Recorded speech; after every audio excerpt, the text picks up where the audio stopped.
नमस्कार, मैं हूं आपके साथ गौरव राजेंद्र। बुलेटिन का आगाज करते हैं और आपको सीधे ले चलते हैं राज्यसभा की कार्रवाई के दौरान जिस तरीके से राष्ट्रीय अध्यक्ष जेपी नड्डा ने कांग्रेस पर निशाना साधते हुए हमलावर दिखाई दिए। उन्होंने क्या कुछ अपने तथ्य रखे, आपको सुनाते हैं। आराधना है,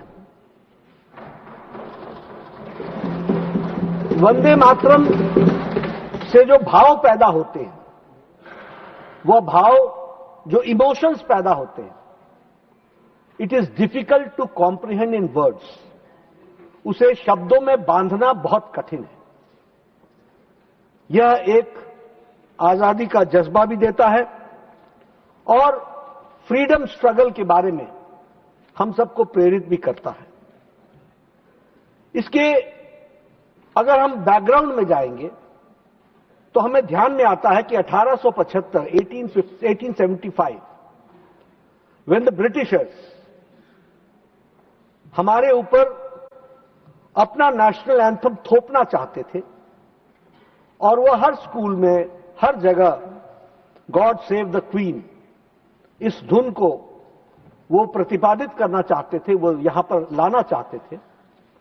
उस समय हमारे बंकिम चंद्र चट्टोपाध्याय जी ने, जिन्हें हम बंकिम बाबू के नाम से जानते हैं, उन्होंने देश को वंदे मातरम का गीत दिया और यह वंदे मातरम का गीत एक तरीके से लाइटनिंग इफेक्ट इसने किया, जो सदियों से हमारे ऊपर,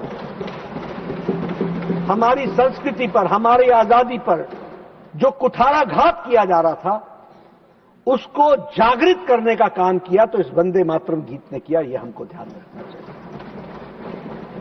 और ये 1882 में ये आनंद मठ में जोड़ दिया गया और जैसा मैंने कहा कि इसका लाइटनिंग इफेक्ट रहा। वंदे मातरम के गीत कोई राजनीतिक भूमि की लड़ाई नहीं थी।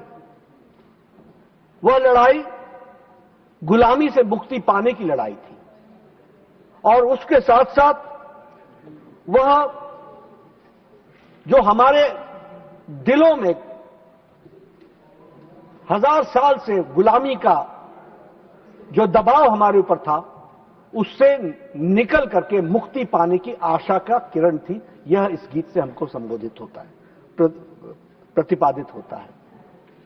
और बंकिम चंद्र जी ने यह गीत तब लिखा जब अंग्रेजों ने यह रिवायत बना ली थी कि भारत की संस्कृति को हर तरीके से तोड़ा जाए, उस पर घात किया जाए और संस्कृति को डिमीन किया जाए, उसको नीचा दिखाया जाए, ताकि भारतीयों के मन में स्व की भावना को कुंठित करने में वह सहयोगी बने।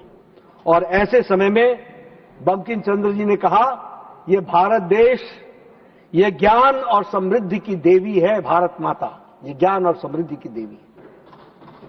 उन्होंने मां लक्ष्मी से, मां दुर्गा से, मां सरस्वती से, यानी शक्ति, धन धान्य और विद्या, इसकी दायिनी है।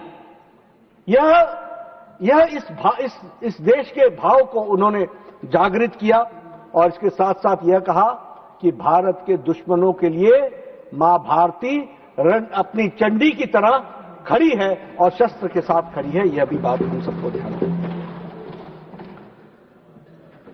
यह मंत्र इतना कारगर सिद्ध हुआ कि ब्रिटिशर्स ने इस गीत को बैन कर दिया और यहां तक हो गया कि वंदे मातरम गाया जाएगा या वंदे मातरम का स्लोगन लगाया जाएगा तो उसके जेल के शिक्षकों के पीछे भेज दिया जाएगा। और इसको एक नहीं, इसके अनेकों उदाहरण हम सबको देखने को मिलते हैं।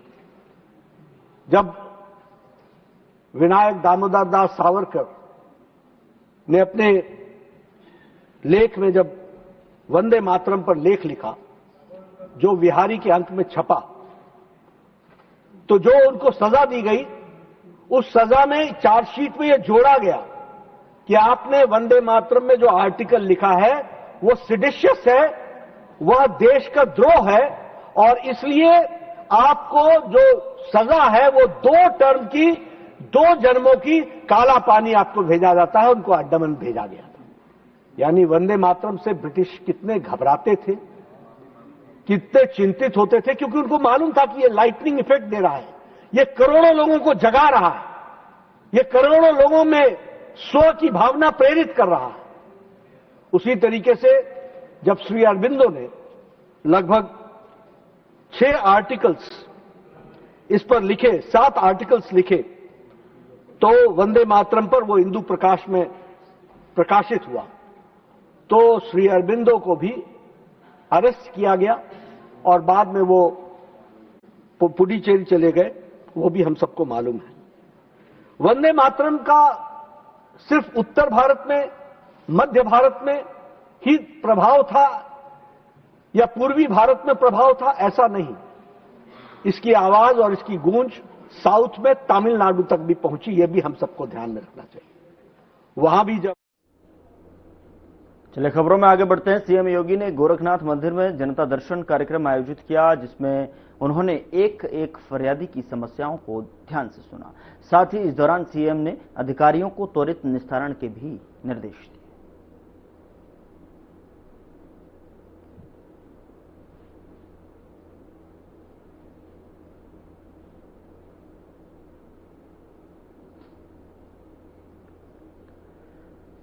उधर रियान स्कूल गोलचक्कर पर दुर्घटना में क्षतिग्रस्त वाहन के कारण यातायात कुछ समय के लिए प्रभावित हुआ। बता दें कि घटना की सूचना मिलते ही पुलिस और यातायात विभाग की टीम मौके पर पहुंची और तुरंत कार्रवाई करते हुए दुर्घटनाग्रस्त वाहन को मुख्य मार्ग से हटवाकर साइड में खड़ा कराया।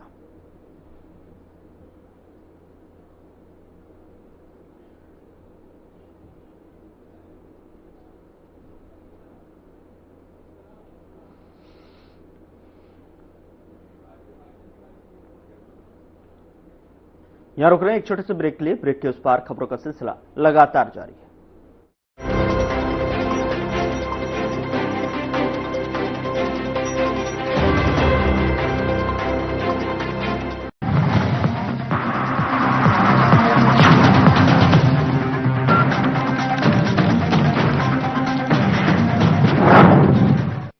मेहनत और समर्पण के प्रतीक अन्नदाताओं को डबल इंजन सरकार ने दी है नई पहचान। कर्मयोगी सरकार ने किया है वो दमदार काम जो दशकों तक था सिर्फ सपना। उत्कर्ष के इन 8 वर्षों में गन्ना किसानों को किया गया है रिकॉर्ड 2,90,000 करोड़ रुपए से अधिक गन्ना मूल्य का भुगतान। वर्ष 2007 से 2017 तक हुए भुगतान से यह 1,48,000 करोड़ रुपए है अधिक। माननीय मुख्यमंत्री योगी आदित्यनाथ के नेतृत्व में पारदर्शिता और तकनीक से जुड़ी नई व्यवस्था ने बदली है गन्ना किसानों की तकदीर। वर्ष 2017 से अब तक 4 बार बढ़ाया गया है गन्ना समर्थन मूल्य। गन्ना पेराई सत्र 2025-26 में गन्ना किसानों को होगा 3,000 करोड़ रुपए से अधिक का अतिरिक्त लाभ। नई चीनी मिलें और बढ़ी क्रशिंग क्षमता ने असल मायनों में गन्ने की फसल को बनाया है ग्रीन गोल्ड। काम दमदार, डबल इंजन सरकार।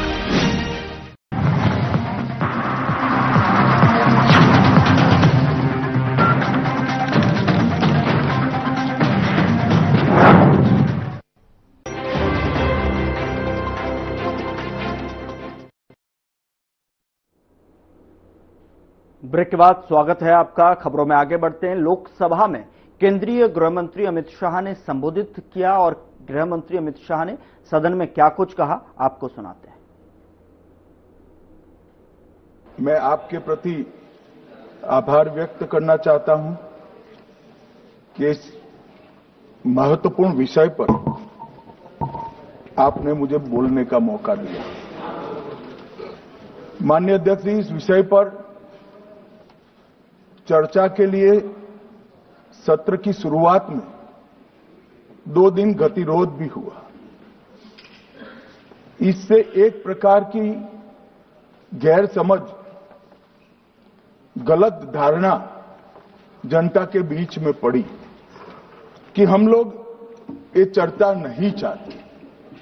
माननीय अध्यक्ष जी, मैं स्पष्ट करना चाहता हूं, संसद ये देश का चर्चा का सबसे बड़ा पंचायत है और हम भाजपा वाले, एनडीए वाले चर्चा से कभी नहीं भागते। कोई भी मुद्दा हो, संसद के नियमों के अनुसार चर्चा के लिए हम तैयार रहते हैं। हमने 2 दिन तक विपक्ष के चर्चा करी कि इसको बाद में किया जाए, 2 सत्र बाद में किया जाए, मगर नहीं माने। हमने हाँ भर दी। मेरा दायित्व है मान्यवर कि हमने क्यों ना बोली थी। ना बोलने के 2 कारण थे। एक कारण था कि चर्चा गहन पुनः निरीक्षण के नाम पर वो मांगते थे, एसआईआर के नाम पर मांगते थे। मान्यवर, मेरा बहुत स्पष्ट मत है कि एसआईआर पर इस सदन पे चर्चा नहीं हो सकती, क्योंकि गहन पुनः निरीक्षण की जिम्मेदारी भारत के चुनाव आयोग की है। भारत का चुनाव आयोग और चुनाव आयुक्त ये सरकार के तहत काम नहीं करते। अगर जब चर्चा होती है और कुछ सवाल खड़े किए जाएंगे तो इसका जवाब कौन देगा?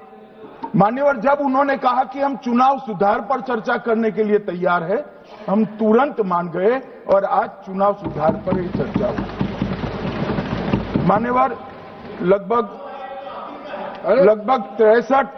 प्लीज मान्य दादा आप बीमार हो, मैं समझ रहा हूं, मगर बीमार ज्यादा हो तो घर पे रहा करो, यहां सदन का माहौल मत बिगाड़िए। मान्यवर, 63 सदस्यों ने प्लीज ऐसे माहौल ठीक रहना चाहिए। व्यक्तिगत बात है मेरी और दादा के बीच में, माहौल ठीक रहना चाहिए। मान्यवर, 63 सदस्यों ने पक्ष और विपक्ष से इस चर्चा में हिस्सा लिया है और जो चर्चा का समय हुआ था तय, उससे ज्यादा आपने समय लिया है। इसलिए भी मैं आपका धन्यवाद व्यक्त करना चाहता हूं। मान्यवर, चर्चा तय हुई थी चुनाव सुधारों के लिए, मगर ज्यादातर विपक्ष के सदस्यों ने एसआईआर पर ही चर्चा करी। अब चर्चा इन्होंने जिस तरह से शुरू करी है, जवाब तो मुझे देना पड़ेगा मान्यवर, और मैं मानता हूं उनको सुनना भी चाहिए।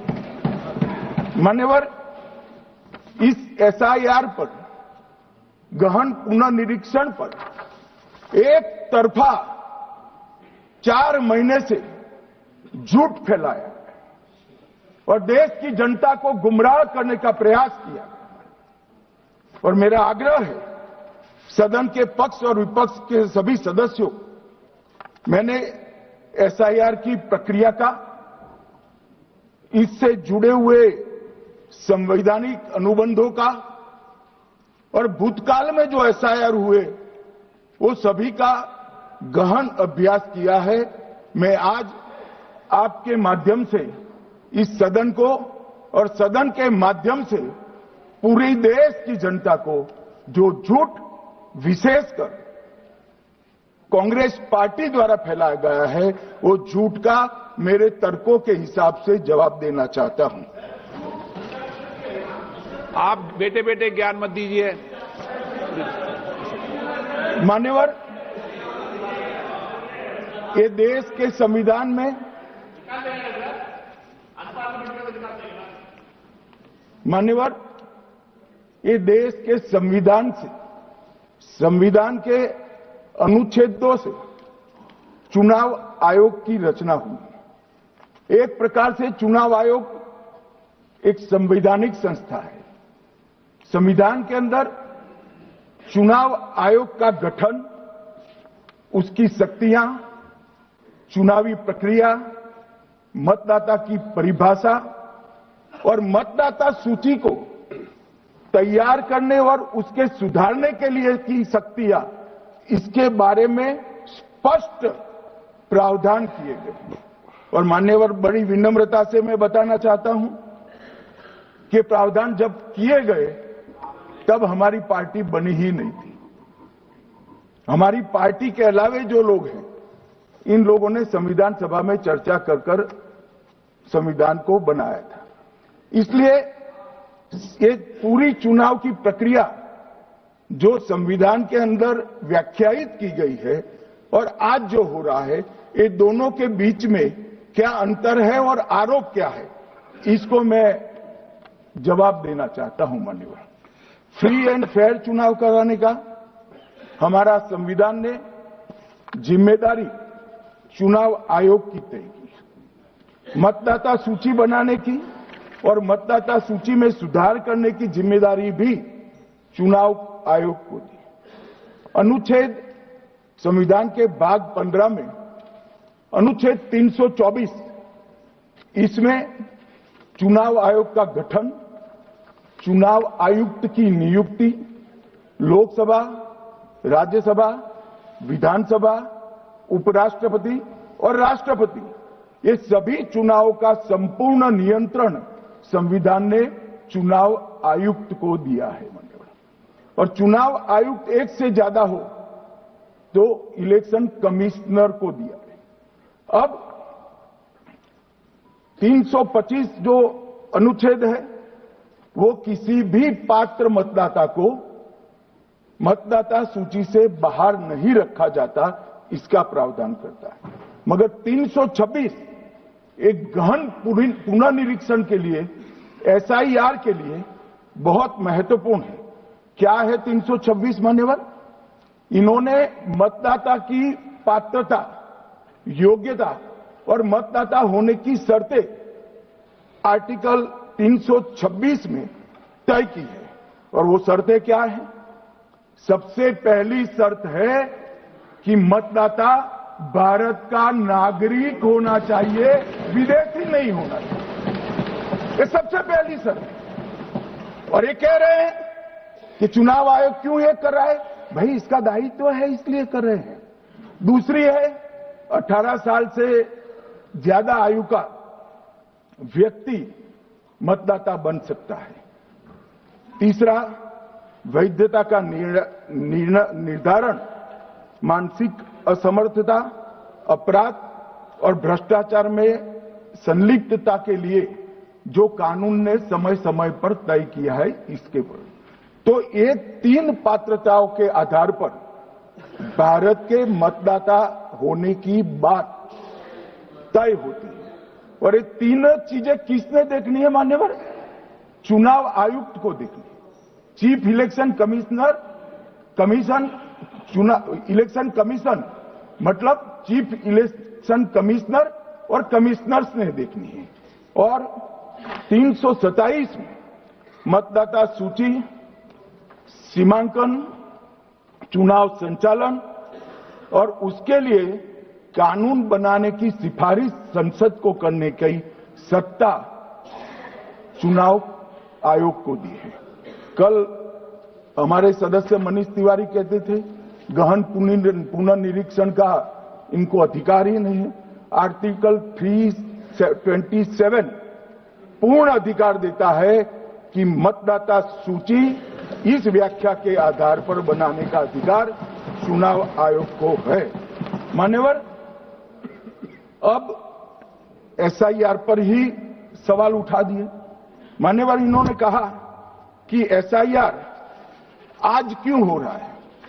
मैं इनको थोड़ा इतिहास और मान्यवर एक नई फैशन हो गई, इतिहास बताते हैं तो नाराज हो जाते हैं कि आप इतिहास मत बताइए।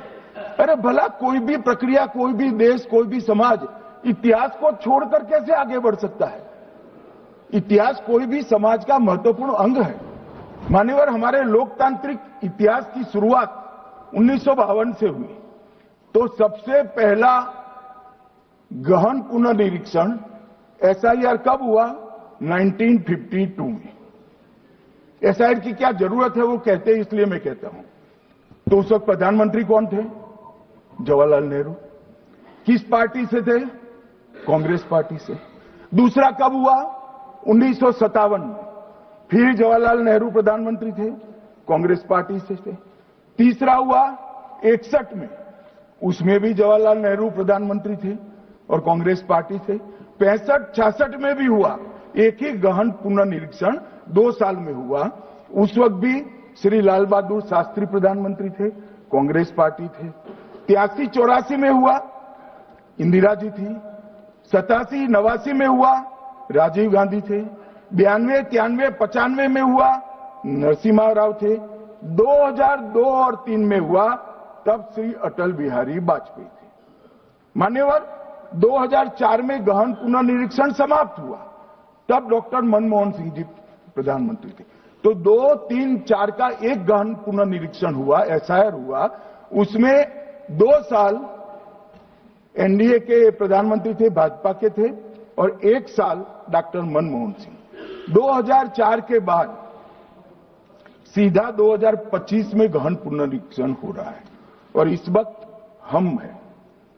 एक पूरा गहन पुनर्निरीक्षण एसआईआर की प्रक्रिया का आज तक 2004 तक किसी भी दल ने विरोध नहीं किया है मान्यवर, क्योंकि ये चुनाव को पवित्र रखने की प्रक्रिया है।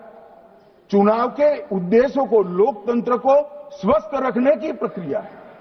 अगर लोकतंत्र में चुनाव जिसके आधार पर होते हैं वो मतदाता सूची ही प्रदूषित है, तो चुनाव कैसे साफ और सुथरे हो सकते हैं? मानो समय समय पर मतदाता सूची का गहन पुनर्निरीक्षण जरूरी है, इसलिए चुनाव आयोग ने फैसला किया कि 2025 में इसको किया जाएगा।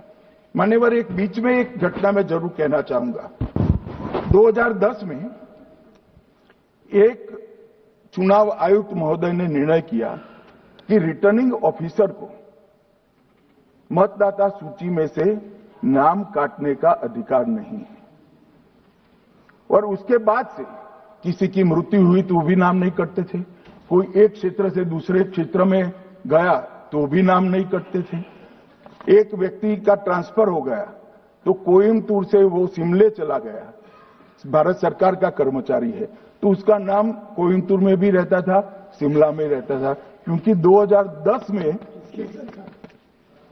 मैं बताता हूं किसे, मैं बख्सूंगा नहीं, आप चिंता मत करो, क्योंकि 2010 में एक व्यवस्था हुई कि किसी का नाम नहीं काट सकते, और उस वक्त भी कांग्रेस पार्टी की सरकार थी। तो एक गहन पुनर्निरीक्षण क्या है? मानो एक गहन पुनर्निरीक्षण है कि जिनकी मृत्यु हो गई उनके नाम कट जाए, जो 18 साल से बड़े हो गए उनके नाम जोड़ जाए, जो किसी भी प्रकार से 2 जगह मतदाता है उनके नाम कट जाए, और जो विदेशी नागरिक है उनको चुन चुन कर डिलीट किया जाए। ये गहन पुनर्निरीक्षण। और मैं आज इस मंच से, आपके माध्यम से इस सदन को और देश की जनता को कहना चाहता हूं, क्या कोई भी देश का लोकतंत्र सुरक्षित रह सकता है जब देश का प्रधानमंत्री और राज्य का मुख्यमंत्री कौन हो वो घुसपैठिए तय करेंगे? मान्यवर, नहीं रह सकते। एक मतदाता का एक से ज्यादा जगह पर वोट होना चाहिए। मान्यवर, एक से ज्यादा जगह पर वोट होना चाहिए। जो लोगों का मृत्यु हो चुका है, मान्यवर, जिन लोगों का मृत्यु हो चुका है उनका वोट मतदाता सूची में होना चाहिए। मान्यवर, ये एसआईआर और कुछ नहीं है, मतदाता सूची का शुद्धिकरण है। मैं मानता हूं इससे कुछ दलों के राजनीतिक स्वार्थ आहत होते हैं। मुझे उन दलों के प्रति एक प्रकार से अनुकंपा भी है, क्योंकि देश के मतदाता तो वोट देते नहीं हैं, ये थोड़े विदेशी दे देते थे, वो भी चले जाएंगे। मगर मान्यवर, क्या हमने भारत के नाते निर्णय करना पड़ेगा कि इस देश की संसद को चुनने के लिए, राज्य की विधानसभा को चुनने के लिए विदेशी को वोट देने का अधिकार देना है या नहीं देना है? और मेरा मत है, मेरा विनम्र मत है मान्यवर, कि ये नहीं देना चाहिए।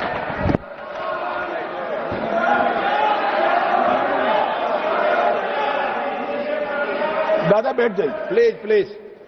मान्यवर,